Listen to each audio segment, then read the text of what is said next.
Hey guys, this is Mukta. In Rajasthan Geography, we were doing physiographic division.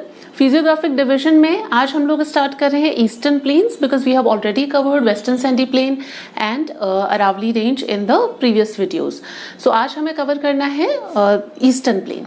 तो सबसे पहले देखते हैं ईस्टर्न प्लेन. देखो ईस्टर्न प्लेन जो है it is a region of low land and upland topography. It is basically amalgamation of low land and upland topography. Regions देखते हैं कौन कौन सी डिस्ट्रिक्ट्स हैं which comprises eastern planes.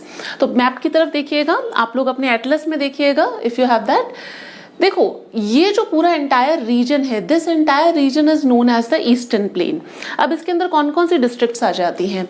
Mainly इसके अंदर 10 डिस्ट्रिक्ट्स आती हैं. स्टार्ट करते हैं यहाँ से. अलवर हो गया, भरतपुर हो गया, धौलपुर, करौली, सवाई माधोपुर, दौसा, जयपुर, टोंक, अजमेर. ये सारे रीजन्स हो गए. कितने हो गए? 1 2 3 4 5 6 7 8 9 and some part of Bhilwara also.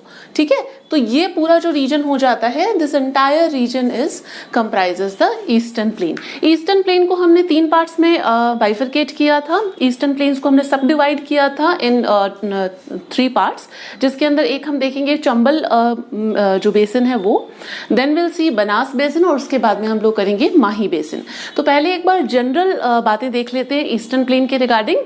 तो हमने रीजन्स देख लिए हैं यहाँ पे, तो फटाफट से इसे जॉट डाउन कर लेते हैं. कौन कौन से रीजन्स हैं? इट कंप्राइजेस व्हाट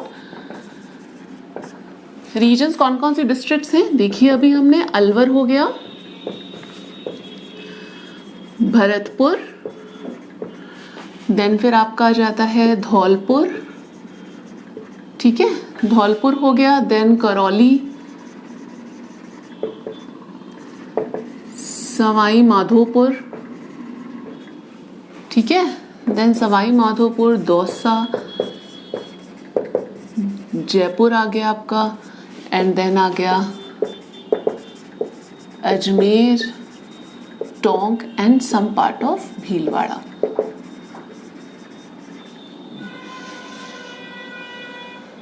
हो गए. ठीक है, तो ये डिस्ट्रिक्ट्स इसके अंदर मेनली आती हैं. अब ये जो ईस्टर्न प्लेन है it is formed by what? ये ईस्टर्न प्लेन जो है this is formed by what? This is formed by the river flood plains. अब जो रिवर्स हैं जैसे कि गंगा और यमुना, उनकी जो ट्रिब्यूटरीज वगैरह हैं, तो this is formed by many rivers and rivulets. ठीक है, so this is formed by river flood plains. अब कौन से टाइम में बना था? जियोलॉजिकल टाइम स्केल की हम बात करेंगे. So this is formed during the Pleistocene epoch of Cenozoic era. Pleistocene epoch, जिन्होंने अब यहाँ पे जियोलॉजिकल टाइम स्केल पढ़ा है they can easily relate with that कि मैं कौन से एपॉक की बात कर रही हूँ. जिन्होंने जियोलॉजिकल टाइम स्केल अभी तक नहीं पढ़ा है परेशान मत होइएगा, बाद में हम लोग कवर कर लेंगे उसे, क्योंकि थोड़ा सा लेंदी है और अच्छी तरीके से कवर करना पड़ता है. Then you will get like familiar with all these terms, right? तो प्लिस्टोसीन एपॉक जो है that falls in which period? देखो अभी हम सिनोजॉइक एरा के अंदर जी रहे हैं. ठीक है, एरा कौन सा चल रहा है? अभी सिनोजॉइक एरा चल रहा है. सिनोजॉइक एरा के अंदर भी पीरियड अगर देखा जाए तो अभी क्वाटरनरी पीरियड चल रहा है, और क्वाटरनरी पीरियड जो है उसके अंदर ये प्लिस्टोसीन, क्योंकि क्वाटरनरी पीरियड के अंदर 2 एपॉक्स थे, प्लिस्टोसीन एंड होलोसीन. अभी होलोसीन चल रहा है जिसमें हम लोग right now we are living, और उससे पहला वाला जो था प्लिस्टोसीन, जिसे आइस एज भी कहा जाता है. सो उस टाइम पे ये जो ईस्टर्न प्लेन्स हैं दे वर फॉर्म्ड. सो ठीक है, this is these regions are, जो ईस्टर्न प्लेन्स हैं they are formed by river flood plains during Pleistocene epoch. ठीक है, प्लिस्टोसीन एपॉक. और यहाँ पे अगर एरा भी पूछा जाए तो यहाँ पे लिख देना सिनोजॉइक एरा. ठीक है, अब इस रीजन का एरिया देख लेते हैं. कि जो पूरा ईस्टर्न प्लेन है, दैट एंटायर ईस्टर्न प्लेन जो है वो राजस्थान के ज्योग्राफिकल एरिया का कितना परसेंटेज है. अब यहाँ पे आपको रिलेट करना है इसे वेस्टर्न सैंडी प्लेन और से. देखो वेस्टर्न सैंडी प्लेन का पहले हम एक बार मतलब कंपेयर कर लेते हैं वहां से। वेस्टर्न सैंडी प्लेन हमने देखा था 61% एरिया था, 40% पॉपुलेशन थी, ठीक है। फिर उसके बाद में हमने अरावली देखा था। अरावली का जो एरिया है राजस्थान के ज्योग्राफिकल एरिया के कॉन्टेक्स्ट में दैट्स 9%। पॉपुलेशन कितनी थी? 10% थी पॉपुलेशन, ठीक है। और यहाँ पे कितना है? यहाँ पे जो एरिया है ईस्टर्न प्लेन्स का which is 23%. So this eastern plains comprises 23% of geographical area of Rajasthan. Rajasthan का जो टोटल geographical area है उसका 23% जो है that's eastern plain। और population कितनी है यहाँ पे?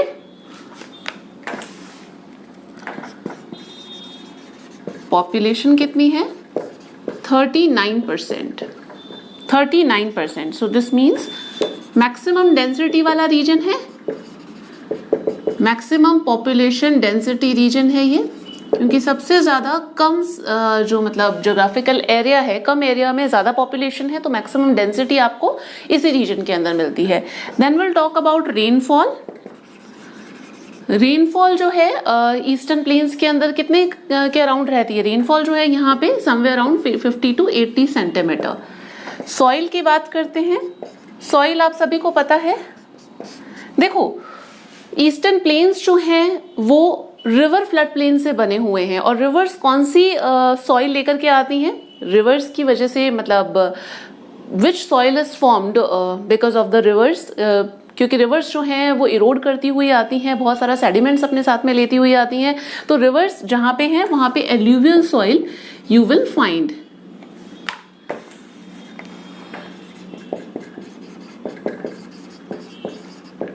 अब एल्यूवियल सॉइल में ध्यान रखना कि जो एल्यूवियल सॉइल है which is of two type. अगर आपने पढ़ा होगा तो एल्यूवियल सॉइल भी दो प्रकार की होती है, एक है खादर, द अदर इज बांगड़। खादर को बोलते हैं न्यू एल्यूवियम, न्यू एल्यूवियम, और बांगड़ को बोलते हैं ओल्ड एल्यूवियम। ऐसे इसे बहुत अच्छी तरीके से बाद में देखेंगे क्योंकि इसका पूरा एक डिवीजन सॉर्ट ऑफ है, so that I will tell you later. यहाँ पे थोड़ा सा इतना ध्यान रख लेना कि जो खादर है न्यू एल्यूवियम, क्योंकि दो पार्ट्स हैं, तो ये जो मैक्सिमम एरिया है खादर के अंदर जो है new alluvium which is found in which basin, वो आपको चंबल बेसिन के अंदर जो चंबल रिवर है वहां पे आपको मिलेगा। ये जो चंबल रिवर यहाँ से फ्लो होती है ना, तो ये जो रीजन है यहाँ पे you will find maximum amount of khadar, यानी कि न्यू एल्यूवियम यहाँ पे मिलती है। और बांगड़ जो है वो आपको मैक्सिमम अमाउंट ऑफ बांगड़ या ओल्ड एल्यूवियम कहाँ पे मिलती है? लूनी रिवर बेसिन के अंदर, जहाँ से लूनी ड्रेन करती है, ठीक है। सॉइल यहाँ तक ये क्लियर है? रब कर दूं, आगे देखते हैं।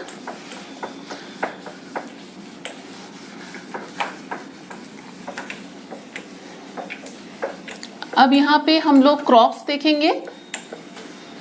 देखो ये जो रीजन है, क्योंकि एल्यूवियल सॉइल होती है, उसकी फर्टिलिटी जो है वो हाईली फर्टाइल होती है। एल्यूवियल सॉइल सबको पता है ना।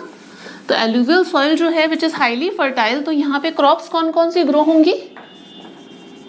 क्रॉप्स कौन सी ग्रो होती हैं? एग्रीकल्चर पोटेंशियल इस रीजन में बहुत हाई होता है, ठीक है ना। तो क्रॉप यहाँ पे ऑलमोस्ट सारी, ये जो वीट हो गई, बार्ले हो गई, उसके अलावा मिलेट्स हो गए, उसके अलावा यहाँ पे कॉर्न, शुगर केन, मस्टर्ड,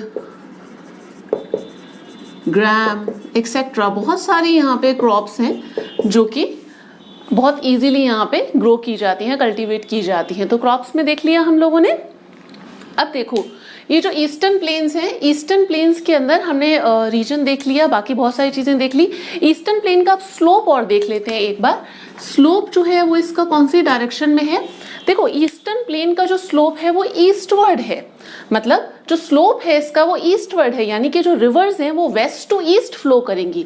क्योंकि अगर किसी रीजन का स्लोप ही यूं है इधर की तरफ, तो जो रिवर्स हैं वो फ्लो होकर इसी डायरेक्शन में जाएंगे। If the slope is like this then the rivers starting from here, तो वो इधर की तरफ फ्लो होकर के जाएंगी।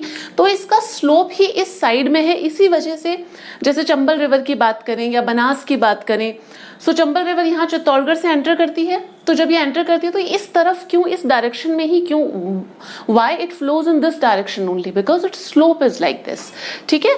और इस रीजन की जो अगर हम इस डिविजन की बात करें तो इसमें माही केवल एक ऐसे रिवर है विच ड्रेन्स इनटू खामबात, जो गल्फ ऑफ खामबात है वो यहाँ से ड्रेन करती हुई गल्फ ऑफ खामबात में चली जाती है। तो स्लोप कहाँ पे हो गया इसका, टूवर्ड्स ईस्ट, यानी कि जो रिवर्स है that flows west to east. केवल माही है यहाँ पे, only Mahi drain in gulf of खामबात।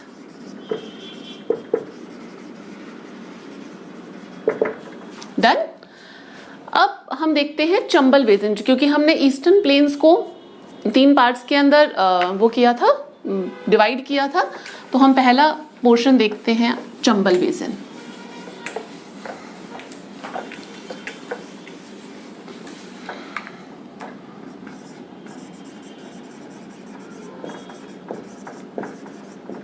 Chambal basin, देखो चंबल बेसिन का पहले हम रीजन देखो, अगर आप किसी रिवर बेसिन की बात कर रहे हैं, अगर if you are talking about a particular river, अगर हम बात करें चंबल कौन से मतलब डिस्ट्रिक्ट से फ्लो करती है राजस्थान में, तो हम कह सकते हैं कि हाँ भाई ये चित्तौड़गढ़, कोटा, बूंदी और ये इधर से इस तरीके से फ्लो करती है। बट हम यहाँ पे चंबल बेसिन की बात कर रहे हैं। सो बेसिन का मतलब ये है कि उस जो मेन रिवर है उसके अंदर जो पानी है which is contributed by the tributary reverse also, तो वो सारा इंक्लूड करके बेसिन कहलाता है, ठीक है। So the entire thing that includes into a basin. तो अगर हम चंबल बेसिन की बात करें तो चंबल बेसिन के अंदर सबसे पहले तो ये एंटायर, ये पूरा जो हाड़ौती रीजन है that's fall in the Chambal basin. तो इसके अंदर कौन कौन से मतलब डिस्ट्रिक्ट्स हो गई, झालावाड़ हो गया, 12 हो गया, झालावाड़, कोटा, बूंदी, उसके बाद में चित्तौड़गढ़, इधर वाला रीजन में चित्तौड़गढ़ हो गया, भीलवाड़ा हो गया, टोंक हो गया, सवाई माधोपुर, करौली एंड धौलपुर। ये जो पूरा रीजन है, this entire region is what, this entire region is your Chambal basin. Clear है, समझ में आ रहा है? यहाँ से ये पूरा चंबल बेसिन हो जाता है। तो कौन कौन सा रीजन आते हैं इसके अंदर, कौन कौन से डिस्ट्रिक्ट्स आती है, Which all regions include? इसके अंदर सबसे पहले तो हम हाड़ौती रीजन पूरा लिख लेते हैं, तो विच इज कोटा, बूंदी, बारां, झालावाड़, फिर उसके बाद में Chittorgarh,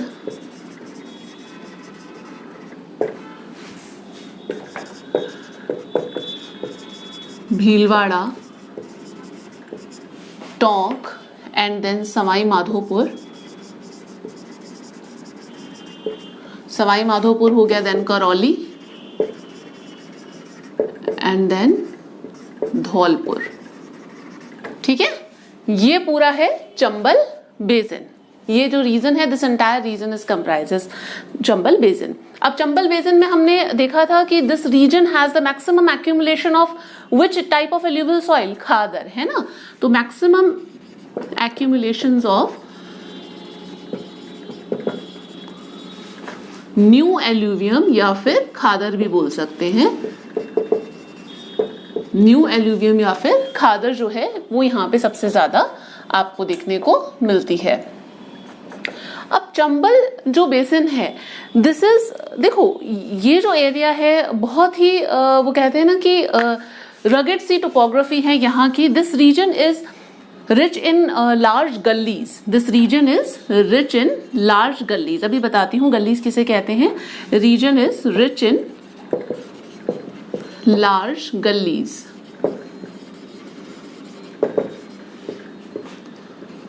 formed due to gully erosion, also known as badland topography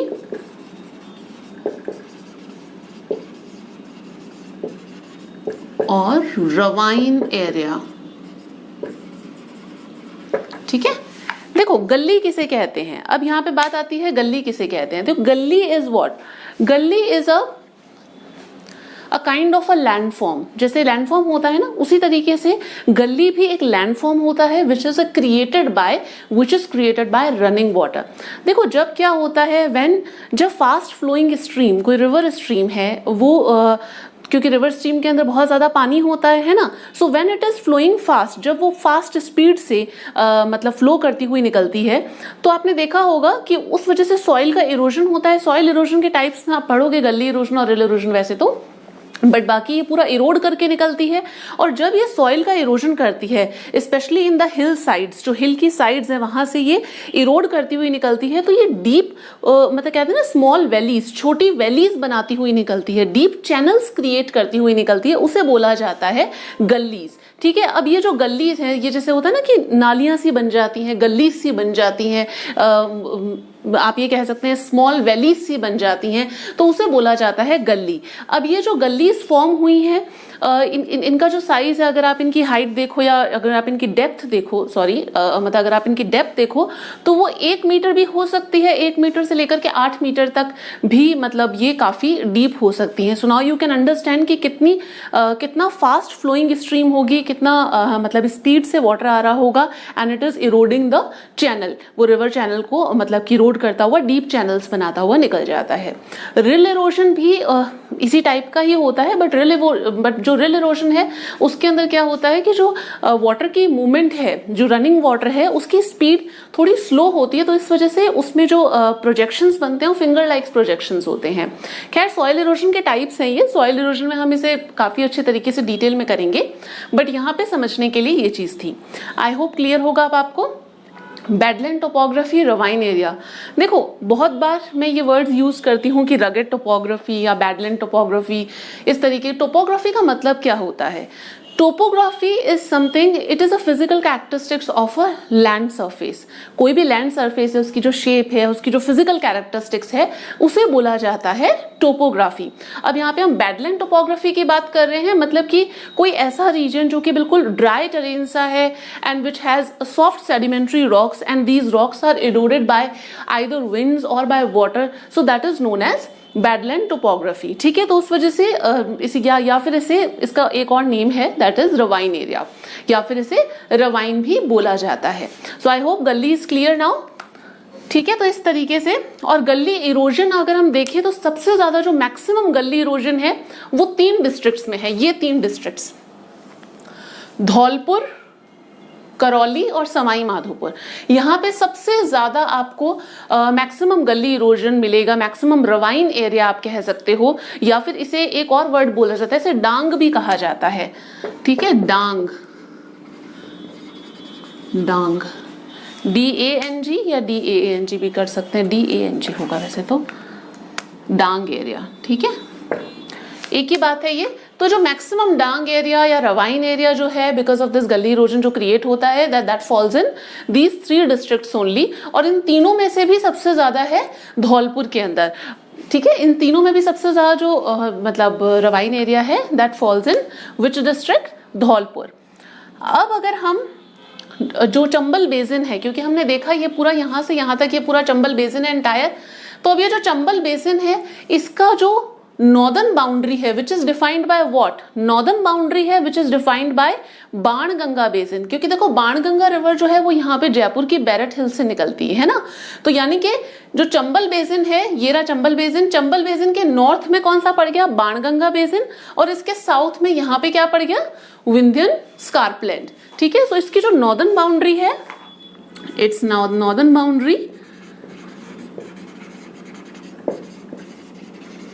boundary जो है which is defined by Banganga basin,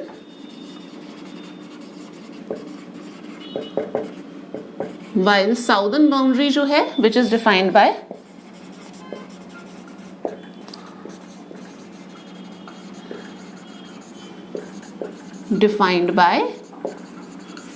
Vindhyan स्कार्पलैंड।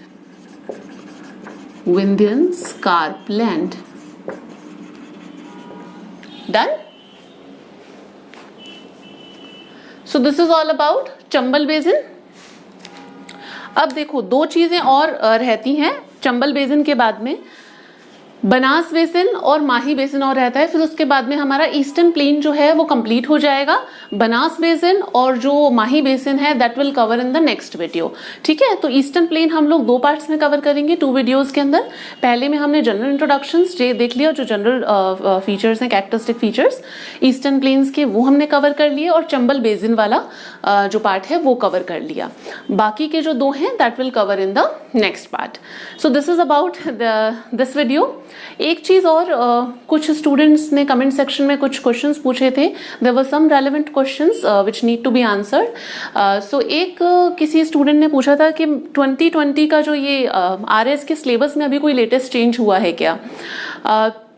सो देखो, अभी तक तो आरएस के एज ऑफ नाउ आरएएस के जो सिलेबस में कोई नया चेंज नहीं हुआ है, क्योंकि अगर कोई चेंज हुआ होता तो वो आरएएस की जो आरपीएससी की ऑफिशियल साइट है उसके ऊपर उसका नोटिफिकेशन कुछ आया होता। सिलेबस अभी भी 2018 वाला ही अपडेटेड है। So which means as of now अभी तक कोई अभी लेटेस्ट नया चेंज नहीं हुआ है 2020 के अंदर सिलेबस में आरएएस को लेकर के। आगे अगर कोई चेंज होता है then I will update you accordingly.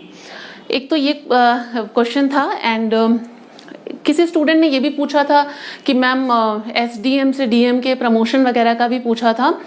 तो देखो, एक जो कैंडिडेट आईएएस को क्वालिफाई करता है, आईएएस एग्जाम को क्वालिफाई करता है, जब वो ज्वाइन करता है उसकी ज्वाइनिंग के बाद में भी उसे जनरली 4 to 5 years का टाइम लग जाता है टू बिकम अ डीएम, ठीक है। ज्वाइनिंग के बाद में 4-5 years का टाइम लग जाता है टू बिकम अ डीएम, क्योंकि पहले तो आप एक सब डिविजनल मजिस्ट्रेट के रूप में ज्वाइन करते हो, देन एडिशनल डिस्ट्रिक्ट मजिस्ट्रेट बनते हो, उसके बाद में डीएम बनते हो, है ना। तो उतना टाइम लग जाता है।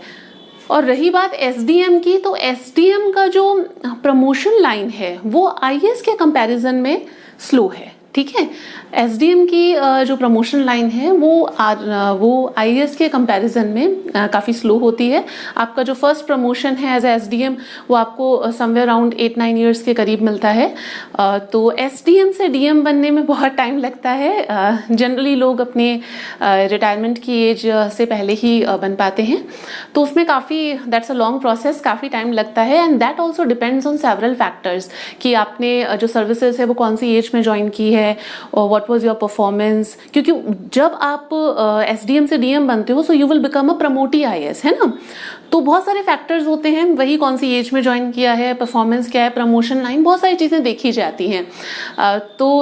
मतलब ये मत सोचना कि एसडीएम से डीएम बनने के लिए, अगर आपका अल्टीमेट गोल डीएम बनने का है देन आई वुड सजेस्ट कि आपको आईएएस की प्रिपरेशन करनी चाहिए। ठीक है, आप कर रहे हैं, choice is up to you, but the thing is कि why to go through this indirect path. अगर आपको वो बनना है, क्योंकि उसमें कोई श्योरिटी नहीं है कि आप एसडीएम से डीएम बन ही जाओगे, ठीक है। बहुत सारे और भी फैक्टर्स होते हैं जो कि जिन पे चीज़ें डिपेंड करती हैं। So this is all about, see you in my next video, stay connected, bye bye.